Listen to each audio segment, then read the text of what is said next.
Studio microphone long speech on the Tunguska event, the day the sky exploded.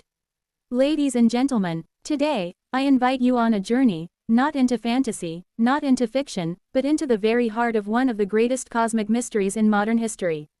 An event that shook the earth, flattened forests the size of major cities, and lit up the skies across Europe and Asia, yet left behind no crater.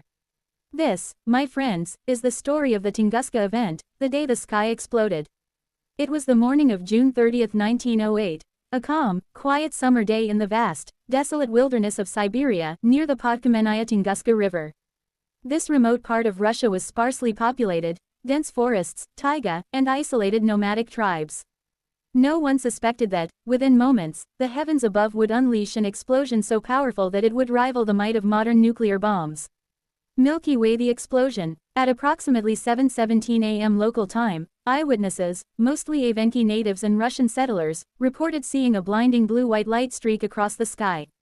It was brighter than the sun, trailing fire, and leaving a trail of smoke.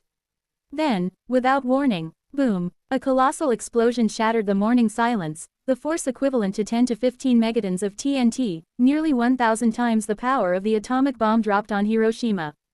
The shockwave was felt hundreds of kilometers away. People were thrown off their feet. Windows shattered. Horses panicked. In the city of Irkutsk, over 900 kilometers away, seismic instruments recorded massive tremors. In Europe, barometers spiked. Across Scandinavia, Germany, and even Britain, strange lights were seen in the night sky. The skies glowed with a mysterious brightness. Londoners could read newspapers at midnight without artificial light. But in the epicenter, an area near the Tunguska River, over 80 million trees were flattened like matchsticks, in a radial pattern stretching 2,150 square kilometers. It was as if nature had been swept away by the hand of a vengeful god. And yet, there was no impact crater. Compass the aftermath. Despite its immense size and power, the Tunguska event remained largely ignored by the outside world for many years. Why? Because of the region's remoteness, and because the Russian Empire was dealing with war, political unrest, and eventual revolution.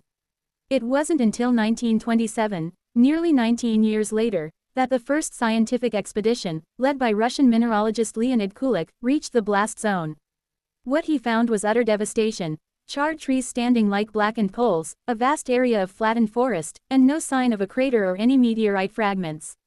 Kulik's team was shocked. The damage was clear. The energy was immense. But where was the object that caused it? What exploded, and how? Flying saucer theories and mysteries. For over a century, scientists, researchers, and conspiracy theorists have debated the cause of the Tunguska event. Comet